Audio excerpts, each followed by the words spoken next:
नमस्कार, मैं दिनेश चौधरी। आज हम स्टेट बोर्ड कक्षा 10वीं एंटायर हिंदी लोक भारती पाठ्य पुस्तक में उपयोजित लेखन प्रश्न के अंतर्गत गद्य आकलन पर चर्चा करेंगे। यह हमारा राइटिंग स्किल का दूसरा भाग है। इससे पहले वाले भाग में हमने पत्र लेखन पर चर्चा की थी।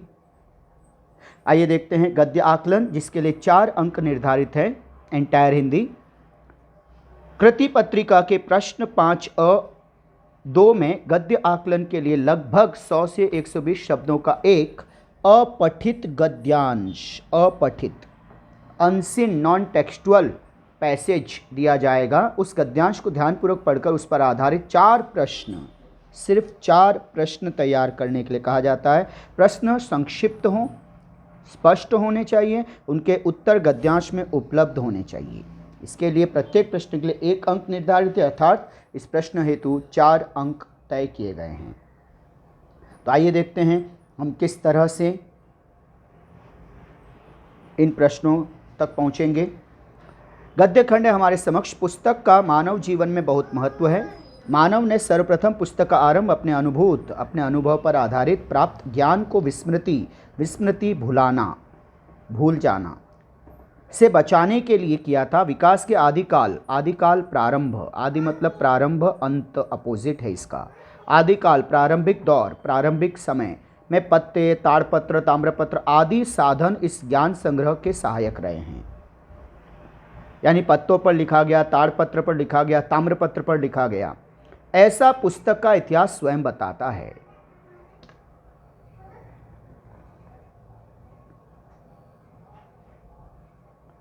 पुस्तकें मानव को अपना अनुभव विस्तृत करने में सहायक होती हैं। साथ ही इन्होंने हमारे पूर्वजों के सभी प्रकार के कामों को जीवित रखने की जिम्मेदारी भी संभाली हुई है। आज के युग में प्राचीन वीरों, धार्मिक महात्माओं, ऋषियों, नाटककारों, कवियों आदि का पता हम इन्हीं पुस्तकों के सहारे पाते हैं। पुस्तकें ही अंतर्राष्ट्रीय, इंटरनेशनल विचार क्षेत्र में विभिन्न देशों के दृष्टिकोण, पॉइंट ऑफ व्यू, नज़रिए को एक आधार पर सोचने के लिए बाध्य करती है। बाध्य, विवश, मजबूर। इस गद्यखंड पर हमें 4 प्रश्न इस तरह से मिले। मानव ने पुस्तक का आरंभ किस लिए किया था?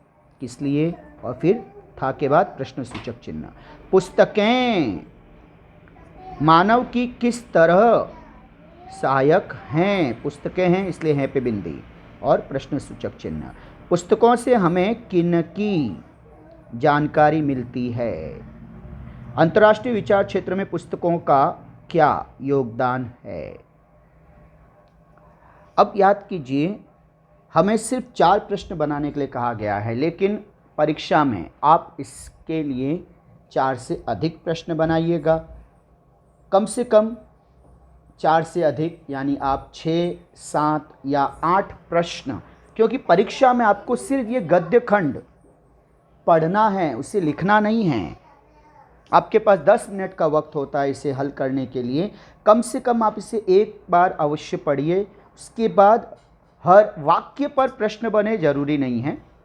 आपको जो सामने सरल भाषा में आपके लिए जो उपलब्ध है, अरे ये शब्द नहीं समझा, उसको समझने के लिए समय व्यर्थ मत कीजिए, अगले वाक्य पे जाइए। हो सकता है वह आसान है, उस पर प्रश्न बनाइए। और प्रश्न बनाने के लिए नियम याद रखिए। हिंदी में क वाले, जैसे WH इंग्लिश में है, हिंदी में क, किस लिए, किस तरह, किन की, क्या, क्यों, कब, कहाँ, कैसे, इन सारे शब्दों का प्रयोग करना है। उचित शब्द लगना चाहिए। क्वेश्चन यानी प्रश्न सूचक चिन्ह, और ये प्रश्न सूचक शब्द जो हैं वाक्य के मध्य आएंगे। कभी भी इनको प्रारंभ में नहीं लिखना है। 99.99% आप कोशिश कीजिए कि आप ये प्रारंभ में न लिखें। ये लेखन दोष होगा। किस तरह पुस्तकें मानव की सहायक हैं? एप्रिशिएट नहीं किया जाएगा, संभवतः अंक कटेंगे। ये बीच में ही आएगा यहाँ पर। उचित स्थान पर।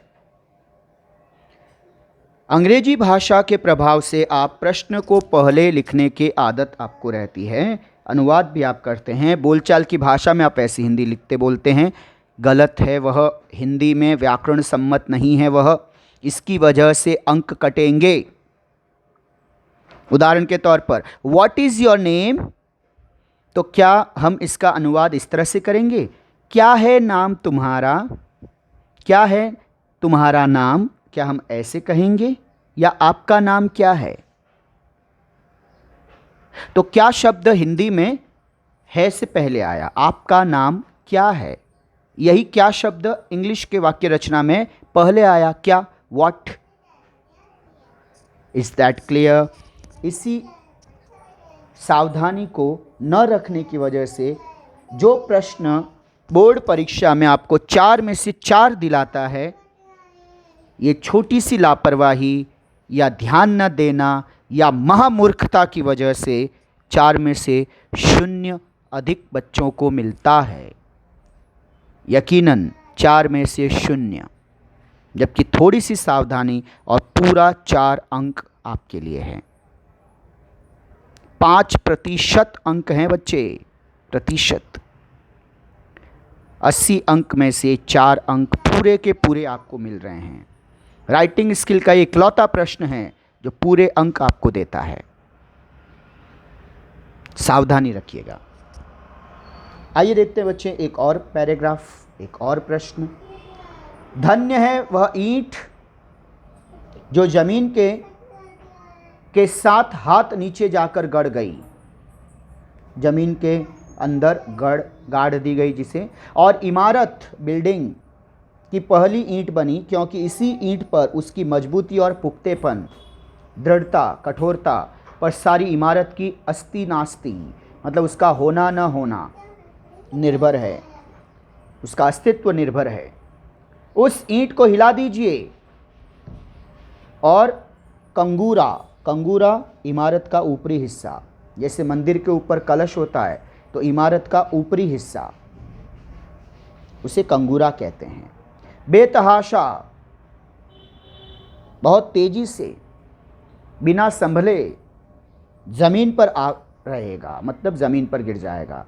कंगूरे के गीत गाने वाले, हर कोई तारीफ करता है तो सिर्फ शिखर की करता है, उस कलश की करता है, उस गुंबद की करता है, कंगूरे की करता है।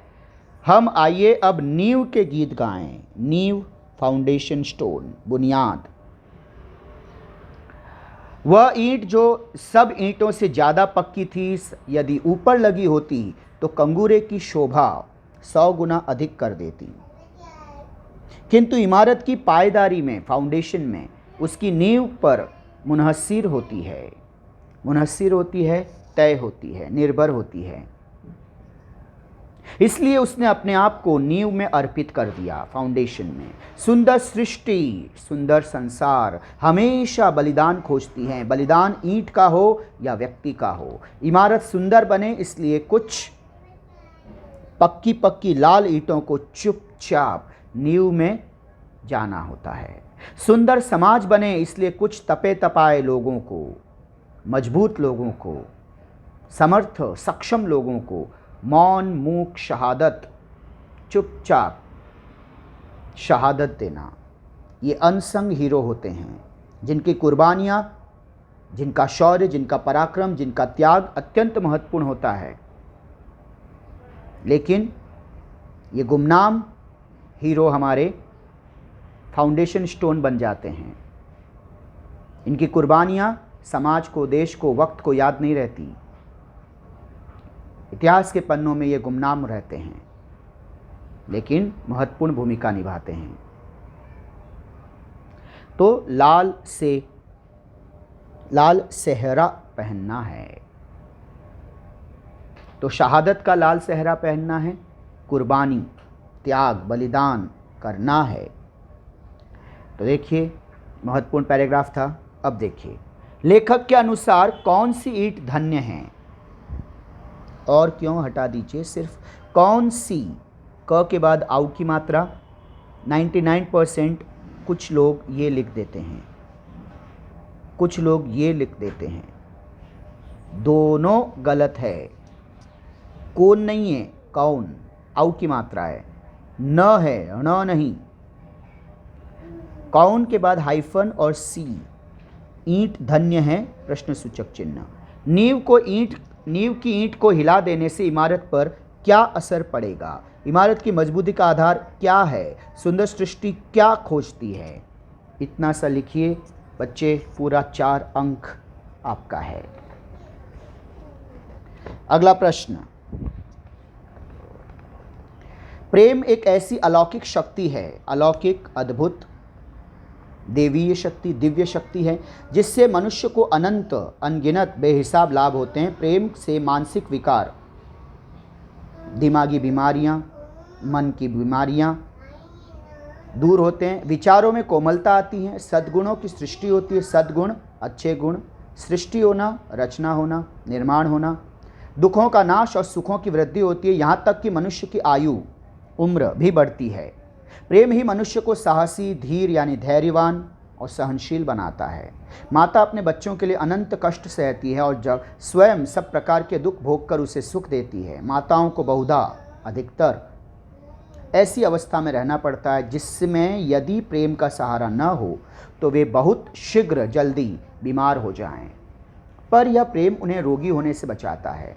उल्टे शुद्ध प्रेम उन्हें बलिष्ठ, ताकतवर, बलशाली और सुंदर बनाता है। बिना प्रेम के अच्छी सुख सामग्री हमें तनिक भी, थोड़ी सी भी प्रसन्न नहीं कर सकती, पर प्रेम की सहायता से हम बिना किसी सुख सामग्री के भी परम सुखी, सबसे अधिक, परम यानी सर्वश्रेष्ठ, सबसे ऊंचे, सबसे अधिक सुखी हो सकते हैं। अतः प्रत्येक मनुष्य को अपना स्वभाव मिलनसार और प्रेमपूर्ण बनाना चाहिए। प्रेम से क्या क्या लाभ होते हैं? क्या क्या है पे बिंदी, क्योंकि क्या नहीं पूछा है, क्या क्या पूछा है, प्रश्न सूचक चिन्ह। प्रेम से मनुष्य कैसा बनता है? क पे आई की मात्रा, 2 मात्राएं और प्रश्न सूचक चिन्ह। माता बच्चों के लिए क्या सहती है? मनुष्य का स्वभाव कैसा होना चाहिए? इस तरह से गद्य आकलन के प्रश्नों को आपको करना चाहिए। फिर आपको कुछ स्वाध्याय यानी अनसॉल्व्ड पैसेज दिए हैं, इनमें आप कोशिश कीजिए कि आप कुछ अतिरिक्त प्रश्न ढूंढ पाएँ। कभी भी सर्वनाम का प्रयोग पैराग्राफ से वाक्य ज्यों का त्यों लिखकर उसके बीच में कहीं पर भी क्या, कौन, कैसे रख लेने से, लिख लेने से प्रश्न नहीं बनता है। गद्य खंड पढ़िए, उसमें से सब्जेक्ट क्या है, उस सब्जेक्ट को लीजिए। उदाहरण के तौर पर देखिए, ये प्रेम शब्द बार बार यूज़ हुआ है। माता सब्जेक्ट है, मनुष्य सब्जेक्ट, ये सब्जेक्ट महत्वपूर्ण होता है। यहाँ देखिए, मानव, पुस्तकें, पुस्तकों, अंतर्राष्ट्रीय विचार क्षेत्र, ये सब्जेक्ट है। पैराग्राफ से ज्यों का त्यों वाक्य लेके कुछ भी लिखने से प्रश्न नहीं बनता। लिखने के पहले सोचिए, फ्रेम करिए, उसके बाद लिखिए।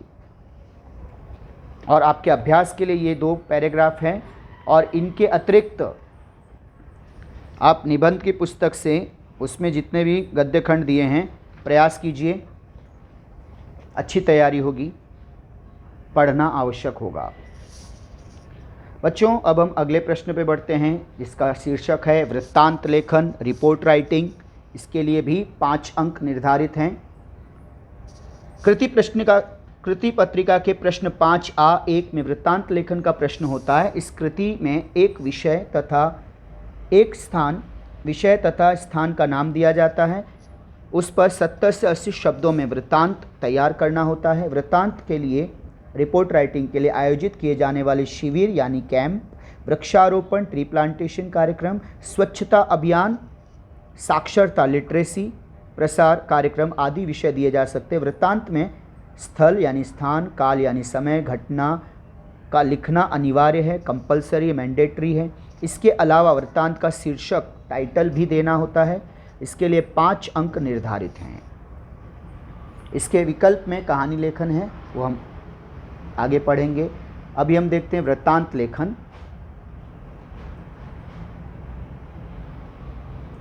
वृत्तांत लेखन का अर्थ है किसी को सूचना देने के लिए किया गया घटना का विस्तृत वर्णन वृत्तांत में किसी सत्य घटना का वर्णन किया जाता है। यह वर्णन क्रमबद्ध क्रॉनिकल ऑर्डर में होता है, अर्थात जिस क्रम से पूरी घटना घटित हुई है उसी क्रम में उसका वर्णन किया जाता है। घटना के प्रसंगों, इंसिडेंट्स को, घटनाओं को उलटफेर करके, आगे पीछे करके नहीं वर्णन कर सकते। इसके अतिरिक्त वर्णन इतना सजीव होता है, जीवंत होता है कि पाठक, पढ़ने वाले रीडर के सामने पूरा चित्र, पूरी घटना, पूरा दृश्य साकार हो जाता है, सच लगने लगता है, जीवंत हो जाता है। वृत्तांत समाचार पत्र और सामयिक पत्रिकाओं, करंट अफेयर्स बताने वाली पत्रिकाओं के लिए तैयार किए जाते हैं। विशेष घटना या प्रसंग, शैक्षणिक या सांस्कृतिक कार्यक्रम, सम्मेलन या समारोह, नेताओं की सभा, दुर्घटना आदि के वृत्तांत हम समाचार पत्रों में देखते हैं।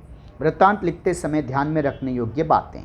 वृत्तांत के लिए दिए गए विषय को हमें पहले भली भांति अच्छी तरह से समझ लेना चाहिए। उसके आधार पर कच्ची रूपरेखा, एक आउटलाइन तैयार कर लेनी चाहिए। इसके बाद घटनाक्रम के अनुसार वृत्तांत लेखन करना चाहिए।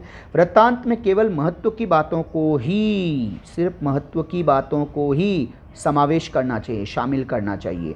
गौण बातें, छोटी, महत्वहीन, बेकार की बातों को छोड़ देना चाहिए। घटना में के वर्णन में एक सूत्रता, क्रमबद्ध तरीके से एक रूपता होनी चाहिए। वृत्तांत में दिनांक, समय, स्थान, व्यक्ति विशेष आदि का स्पष्ट निर्देश होना चाहिए। वृत्तांत में घटना का सुंदर और सजीव वर्णन करना चाहिए। कहीं भी अस्वाभाविकता या अतिशयोक्ति नहीं होनी चाहिए। अस्वाभाविकता, आर्टिफिशियल न लगने लगे, ढोंग दिखावा न लगने लगे। अतिशयोक्ति, hyperbole statement, figure of speech होता है इंग्लिश में, वैसे हिंदी में कहेंगे अतिशयोक्ति अलंकार, बढ़ा चढ़ा कर कहना। अतिशयोक्ति, अति यानी बढ़ाकर, बड़ा, तो अतिशयोक्ति बढ़ा चढ़ा कर कहना, इतना बढ़ा चढ़ा के कहना कि वह सच के करीब भी न हो, बहुत ज़्यादा काल्पनिक लगे, बढ़ा चढ़ा कर, काल्पनिक, है ना। तो अतिशयोक्ति नहीं होनी चाहिए, मतलब वो फिक्शनल नहीं, इमेजिनरी नहीं, रियलिस्टिक लगे, वास्तविक लगे। वृत्तांत घटनाक्रम के अनुसार अनुच्छेद, पैराग्राफ वाइज लिखना चाहिए।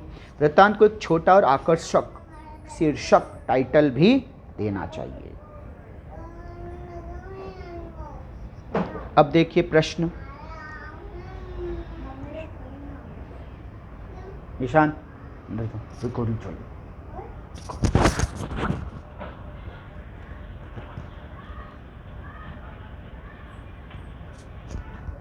प्रश्न देखते हैं।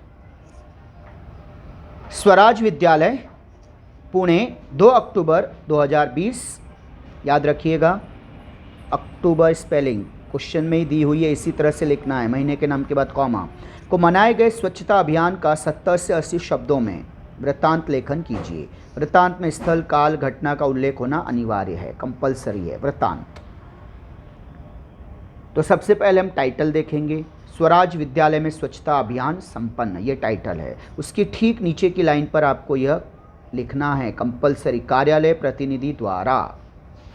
इसके बाद हम लिखेंगे पुणे, 3 अक्टूबर, 2020। आप कहेंगे सर जी क्वेश्चन में तो 2 अक्टूबर था, क्योंकि रिपोर्ट राइटिंग नेक्स्ट डे की लिखी जाती है, तो अगली तारीख हम मेंशन करेंगे। उसके बाद कल 2 अक्टूबर 2020 को गांधी जयंती के अवसर पर 2 अक्टूबर, अब प्रश्न में कहीं गांधी जयंती नहीं दिया है, ये हमें याद रहना चाहिए। गांधी जयंती, शास्त्री जयंती, यानी डेट कई बार होगी तो इवेंट आपको याद रखना है, और जिसके सम्मान में है वो अगर दिया गया है तो आपको डेट याद रखनी है। कई बार उल्टा दिया जाएगा, बाल दिवस, तो आपको लिखना है, याद रहना चाहिए 14 नवंबर, शिक्षक दिवस 5 सितंबर, हिंदी दिवस 14 सितंबर। इस तरह से ये डेज थोड़े से याद कीजिएगा, तैयार कीजिएगा। तो गांधी जयंती, मरने के बाद जन्मदिवस मनाया जाता है, जन्म दिवस, तो जन्म दिवस जो मरने के बाद मनाया जाए उसे जयंती कहते हैं, बर्थ एनिवर्सरी। के अवसर पर स्थानीय लोकल स्वराज विद्यालय की ओर से स्वच्छता अभियान का आयोजन किया गया, ऑर्गेनाइज किया गया। इस अवसर पर विद्यालय के छात्रों ने विद्यालय परिसर, कैंपस एवं आसपास के क्षेत्रों को साफ किया। रंग रोगन यानी कलर किया गया, दीवारों को रंग रोगन से साफ सफाई करके, कलर करके विद्यालय के परिसर और वर्ग कक्षा के कमरों को सजाया गया। इस अवसर पर विद्यालय के प्रांगण में, घर में आंगन होता है, विद्यालय में प्रांगण होता है, एक समारोह का भव्य आयोजन किया गया। भव्य ग्रैंड समारोह के अध्यक्ष स्थानीय लोकल पार्षद श्री दीनानाथ भटकर जी थे। इस अवसर पर छात्रों एवं अध्यापकों के अतिरिक्त विद्यार्थियों के अभिभावक भी उपस्थित थे। अभिभावक, पेरेंट्स, माता पिता। विद्यालय के मुख्याध्यापक जी श्री जतिन देसाई जी ने अध्यक्ष महोदय का स्वागत किया और उनका परिचय दिया। अध्यक्ष महोदय ने स्वच्छता की आवश्यकता पर प्रकाश डाला। अंत में विद्यालय के वरिष्ठ सीनियर शिक्षक श्री राणे जी ने उपस्थित महानुभावों का आभार व्यक्त किया। इस तरह से वृत्तांत लेखन पूर्ण होता है 5 अंकों के लिए। आइए अब देखते हैं एक और प्रश्न। महात्मा गांधी स्मारक हाई स्कूल रत्नागिरी में मनाए गए शिक्षक दिवस समारोह का 70 से 80 शब्दों में वृत्तांत लेखन कीजिए। उत्तर। शिक्षक दिवस पर शिक्षकों के महत्व पर प्रकाश। कार्यालय प्रतिनिधि द्वारा। रत्नागर 6 सितंबर, रत्नागिरी 6 सितंबर, 2020। रत्नागिरी के महात्मा गांधी स्मारक हाई स्कूल के प्रांगण में कल 5 सितंबर को शिक्षक दिवस का आयोजन किया गया। समारोह की अध्यक्षता विद्यालय के प्राचार्य रत्नेश पाटिल जी ने की।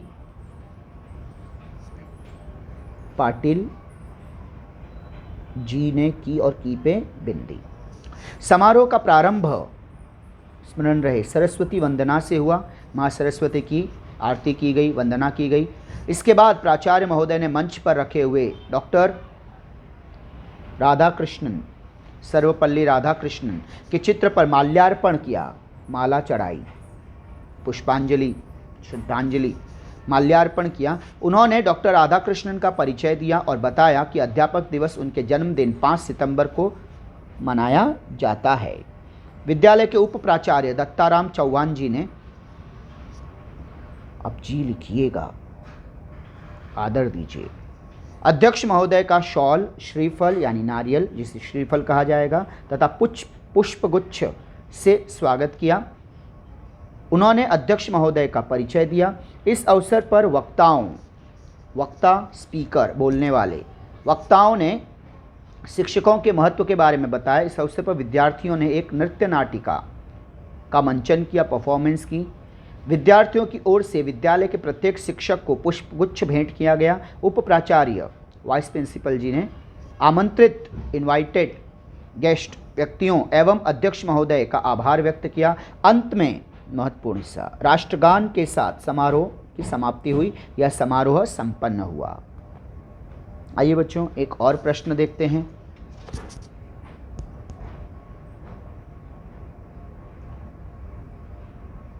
निम्नलिखित गाला विद्यालय नासिक 4-2-2-0-0-2 के प्रांगण में मनाए गए बाल दिवस का 70 से 80 शब्दों में वृत्तांत लेखन कीजिए।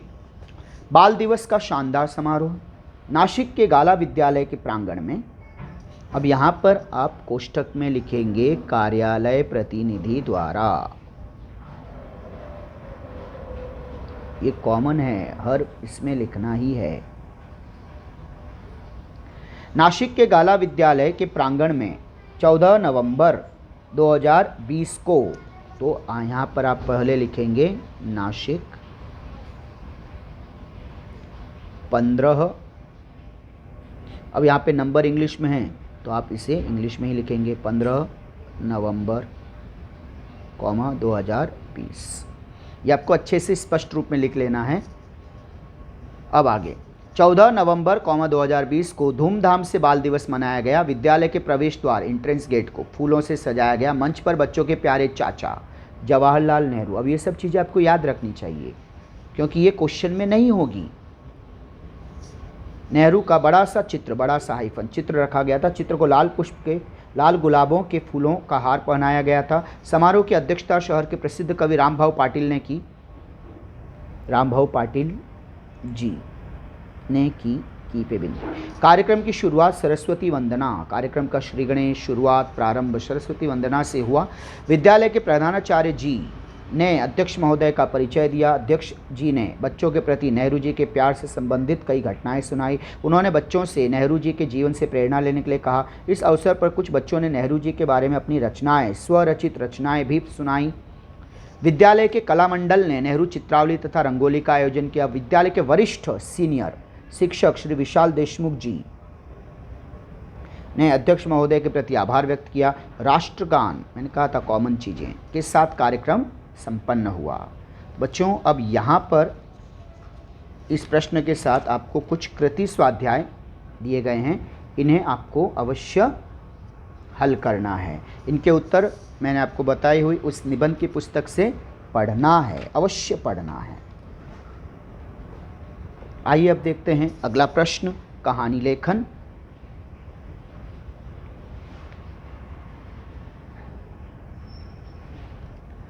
इसके लिए 5 अंक हैं और यह वृत्तांत के विकल्प के तौर पर पूछा जाता है। प्रश्न 5A1 वृत्तांत लेखन के विकल्प ऑप्शन में कहानी लेखन का प्रश्न होता है। इस प्रश्न के उत्तर में मुद्दों पॉइंट के आधार पर कुछ मुद्दे दिए होंगे, उनके आधार पर 70 से 80 शब्दों में कोई कहानी लिखनी होती है।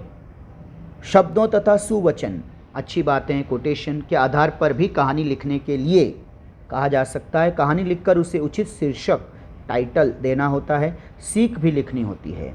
सीख याद रखिएगा, सीख स बड़ी की मात्रा। अननोइंगली बच्चे ये लिखते हैं, ये गलत है। छोटी की मात्रा नहीं लिखनी है। शिक्षा, तात्पर्य, उद्देश्य बिल्कुल नहीं लिखेंगे। ये जहाँ लिखते हैं जिस विषय में वहाँ लिखिए। हिंदी में सीख ये शब्द लिखना है। प्रश्न पत्र में दिया होगा, वहीं से देख कर लिखिएगा। इसके लिए 1 अंक निर्धारित हैं। कहानी लिखते समय ध्यान में रखने योग्य बातें। सबसे पहले कहानी की रूपरेखा, दिए हुए प्रश्न के रूप में रूपरेखा को, आउटलाइन को अच्छी तरह समझ लेना है। कम से कम 2 या 3 बार पढ़ना है। प्रत्येक कहानी के प्रत्येक संकेत को, प्रत्येक मुद्दे को क्रम से, क्रॉनिकल ऑर्डर में जैसे दिया गया है उसी क्रम में विस्तार देना, एक्सपांशन करना है। कहानी के स्थान, गांव है, शहर है, राज्य है, उसका उचित नाम। पात्र, कैरेक्टर का उचित नाम, प्रॉपर नाम देना है, सुटेबल नाम देना है। घटना का संक्षेप में, इन शॉर्ट वर्णन करना है। कहानी भूतकाल में लिखनी है, पास्ट टेंस में। लेकिन याद रहे, कहानी के संवाद, डायलॉग हमेशा भूतकाल में होंगे, जरूरी नहीं है। कहानी के डायलॉग भूतकाल, वर्तमान काल, भविष्य काल, तीनों काल में लिखे जा सकते हैं। पूरी कहानी को 3-4 परिच्छेद लगभग, आप इससे अधिक भी लिख सकते हैं, पैराग्राफ में बांटकर लिखना चाहिए। विराम चिन्ह, पंक्चुएशन मार्क का उचित उपयोग अपेक्षित है। कहानी की लिखावट स्वच्छ और सुंदर होनी चाहिए। लिखने के बाद कहानी को एक बार अवश्य पढ़ लीजिए। कहानी के लिए उचित शीर्षक टाइटल पहले देंगे और अंत में सीख लिखेंगे। कहानी के लिए 5 अंक हैं, यानी शीर्षक के लिए 1 अंक, कहानी लेखन के लिए 3 अंक और सीख के लिए 1 अंक। इस तरह से कुल जमा 5 अंक निर्धारित हैं। कहानी लेखन के अब प्रश्न पर हम चर्चा करते हैं। देखिए, एक सुंदर वन, जंगल, इंद्र का आगमन। बच्चे यहीं पर रुक जाना। इंद्र का आगमन, तो यह नाम सुनते आपको पता चलना चाहिए। इंद्र, देवी देवताओं में देवताओं के राजा इंद्र। तो इंद्र आया नहीं कहा है, आउटलाइन में देखिए आपको हिंट दिया है, इंद्र को सम्मान दिया गया है। तो वह सम्मान आपके लेखन में आगे दिखाना होगा बार बार। इंद्र का आगमन, आगमन आना, आगमन का अपोजिट प्रस्थान। यानी यहाँ पर थोड़ी सी तत्सम वाली हिंदी आपको प्रयोग करनी पड़ेगी। जैसी कहानी वैसी भाषा। वन का सौंदर्य, सुंदरता देखना। सूखे, सूख गया है, नष्ट हो गया है, इसकी हरियाली नष्ट हो गई है, पानी के अभाव में सूख गया है। सूखे पेड़ पर तोते को देखना, तोते को बैठा हुआ देखना। सवाल पूछना, तोते का जवाब देना, इंद्र का वरदान देना। सीख, तो उत्तर सच्चा मित्र अथवा कृतज्ञता। तो आप अथवा शब्द पहले हटा दीजिए। कृतज्ञता यानी आभारी होना, एहसानमंद होना, attitude of gratitude, thankful, grateful होना। अब आप ये या ये किसी एक टाइटल को रखेंगे। यहाँ पे 2 क्यों दिए गए हैं? आपको सुविधा के लिए, आपकी सरलता के लिए। आपको जो आसान लगता है कोई एक टाइटल रखिए। परीक्षा में एक ही टाइटल लिखना है। यहाँ पे 2 आपकी सुविधा के लिए दिए गए हैं। तो ये मत देखिए कि कौन सा छोटा है, ये देखिए कि आप किस में ज़्यादा सहज हैं, आप किस टाइटल को अच्छे से लिख पाएंगे, वो स्पेलिंग रखिए। और किसी एक को जब आप चुनते हैं तो दूसरे को आप क्रॉस कीजिएगा। एक सुंदर वन था। हर बार हर एक का नामकरण आवश्यक नहीं है। कुछ बच्चे मूर्खता में जंगल का भी नामकरण कर देते हैं, आवश्यक नहीं है यहाँ पर। एक बहुत सुंदर वन था, उसमें फलों और फूलों, फलों बहुवचन पे बिंदी, फूलों बहुवचन से बिंदी, से लदे हुए, भरे हुए, संपन्न, तरह तरह हाइफन, तरह तरह के वृक्ष थे, पेड़ थे, वृक्ष, डोंट राइट झाड़, उन वृक्षों बहुवचन, शौ पे बिंदी, कई तरह के पक्षी रहता थे, नहीं रहते थे। अगला पैराग्राफ, यानी ये परिचय हुआ। एक दिन उस वन में इंद्र आया, नहीं इंद्र देवता आए। वन का सौंदर्य देखकर, अब चूंकि यहाँ पे हमने देवता आए कहा है इसलिए सम्मान देना है, वे, सर्वनाम भी उसी आधार पे होगा। वे, वह नहीं, वे, वन का सौंदर्य देखकर वो नहीं, वे, प्रसन्न हुआ नहीं, हुए, घूमते घूमते हाइफन, घूमते घूमते, उसने नहीं उन्होंने, किसने, इंद्र देवता ने, एक सूखा हुआ पेड़ देखा। बच्चे यही सावधानी रखना, यही आपका लेखन दोष होता है। पढ़ते समय इस गहराई से इस तरह से पढ़िए कि शब्द कैसे प्रयोग किए गए हैं।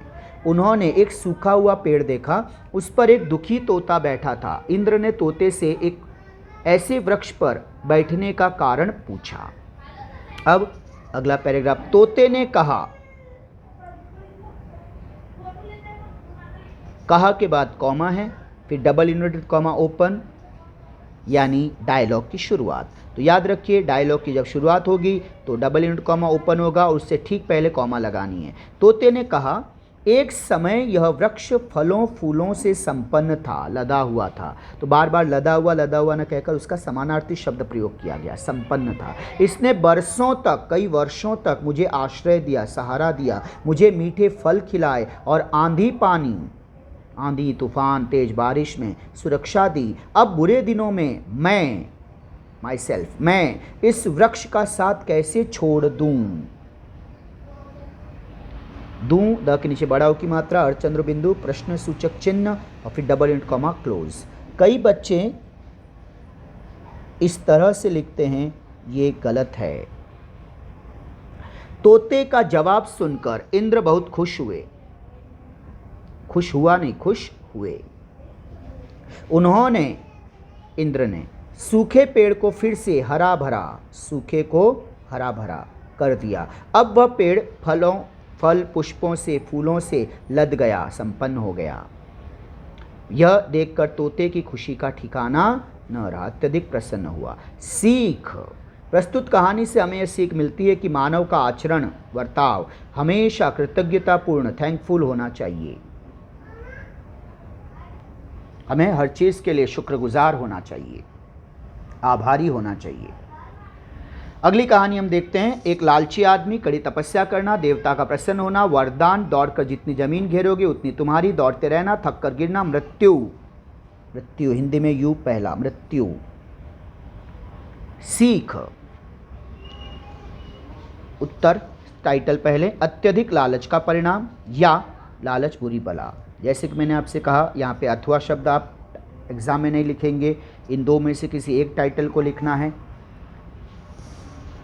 एक गांव में, अब यहाँ पर गांव का नाम अनावश्यक है तो सोच समझकर, एक गांव में एक संपन्न आदमी, एक अमीर आदमी रहता था। उसका नाम था, अब अमीर आदमी है तो वैसा ही नाम होना चाहिए, रामेश्वर, धनेश्वर, लक्ष्मीचंद।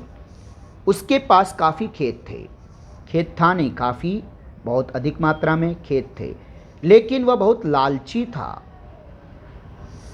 अब जरा कहेंगे, आप कहेंगे कि सर वो रामेश्वर, अमीर आदमी, तो फिर कहानी में उसके लालच यानी उसकी अच्छी आदत की बुरी आदत, बुरी आदत, तो बुरी आदत को जब प्रकट करते हैं तो हम सम्मान नहीं देते, याद रखना। एक गांव में एक संपन्न आदमी रहते थे नहीं बोला है, रहता था, उसका बोला है, उनका नहीं बोला है।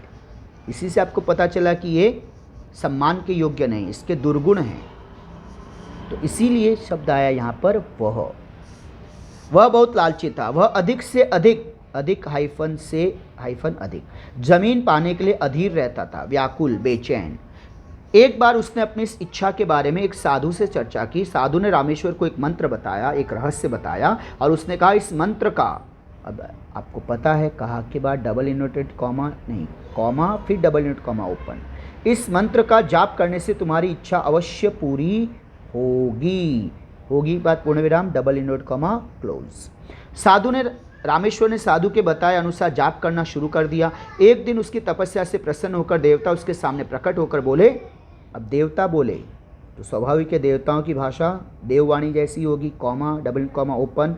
वत्स पुत्र, तुम्हारी तपस्या से मैं प्रसन्न हूँ, क्या चाहिए तुम्हें? और फिर प्रश्न सूचक चिन्ह double int comma close. Rameshwar ने कहा, प्रभु मुझे वरदान दीजिए कि गांव में मेरे सबसे अधिक जमीन हो जाए, मेरे पास सबसे अधिक जमीन हो जाए। पूर्ण विराम डबल इंट कॉमा क्लोज। देवता ने कहा, तथास्तु, सो बीट, तुम जो कह रहे हो वैसा ही होगा। Exclamation mark. साथ ही क्या कहा, बेटा सूर्यास्त होने से पहले दौड़कर, सूर्य के अस्त होने से पहले, दिन ढलने से पहले, शाम होने से पहले तुम दौड़कर जितनी जमीन घेर लोगे उतनी जमीन तुम्हारी हो जाएगी। पूर्ण विराम डबल इंट कॉमा क्लोज। फिर देवता अंतर्ध्यान हो गए, अदृश्य हो गए, चले गए। रामेश्वर ने दौड़ना शुरू किया। वह दौड़ता ही रहा। आखिरकार वह बेहोश होकर गिर पड़ा। लोगों ने दौड़कर उसे उठाया किंतु उसकी हृदय गति रुक चुकी थी। उसका निधन हो चुका था, उसका देहांत हो गया। जमीन के लालच में रामेश्वर ने जान गंवा दी। सीख, प्रस्तुत कहानी से हमें सीख मिलती है कि लालच का फल अच्छा नहीं होता है। आइए देखते हैं एक और कहानी।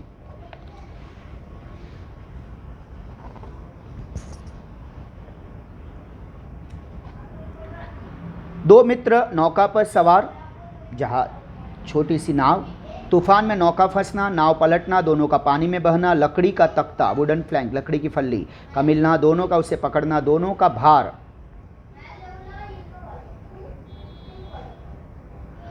भार संभालने के लायक नहीं, एक का त्याग दूसरे का बचना सीख।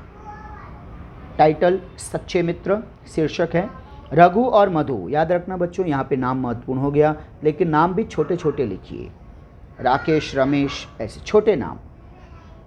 रघु और मधु का घर समुद्र के किनारे था। दोनों मछलियाँ, बहुवचन इसलिए लियाँ, दोनों मछलियाँ पकड़ने का धंधा करते थे, व्यापार करते थे। दोनों में बड़ी दोस्ती थी। रघु के बाल बच्चे थे, विवाहित था वह, और मधु की शादी अभी नहीं हुई थी। उसके परिवार में केवल उसकी माँ ही थी। ये हुआ फर्स्ट पैराग्राफ, इंट्रोडक्शन। एक बार दोनों एक ही नाव में सवार होकर मछली पकड़ने, मछली एक वचन, मछलियाँ बहुवचन, याद रखिए मात्राएं, मछली पकड़ने गए। धीरे धीरे, क्रिया विशेषण अव्यय, धीरे धीरे वे दोनों है ना, इसलिए वह नहीं वो नहीं, वे बहुत गहरे समुद्र में चले गए। चला गया नहीं, चले गए। उन्हें काफ़ी मछलियाँ हाथ लगी। हाथ लगना, प्राप्त होना, हासिल होना, मुहावरे का प्रयोग हुआ। लेकिन तभी आसमान में काले काले बादल घिर आए। उन्होंने घेर लिया समुद्र को और जोरदार मूसलाधार बरसात शुरू हो गई। समुद्र तूफानी हो गया और ऊंची ऊंची लहरें उठने लगी। दोनों दोस्तों की नाव लहरों का सामना नहीं कर पाई। एक लहर से टकरा कर वह पलट गई। रघु और मधु समुद्र में बहने लगे। तभी दूर बहता हुआ एक तख्ता, एक वुडन प्लैंक लकड़ी की फल्ली उधर आई। दोनों ने उसे पकड़ लिया, लेकिन वह दोनों का भार संभालने लायक नहीं था। मधु ने रघु से कहा, comma double int comma open, दोस्त कॉमा मैं चला, दोस्त मैं चला, तुम इस तख्ते के सहारे किसी तरह किनारे पहुंचो। तुम्हारे बाल बच्चे हैं, मैं ठहरा अकेला, पर दोस्त मेरी माँ की जिम्मेदारी अब तुम पर रही। यह कहकर मधु ने तख्ता छोड़ दिया और समुद्र के अथाह अनंत बेहिसाब जल में, अत्यधिक गहरे जल में समा गया।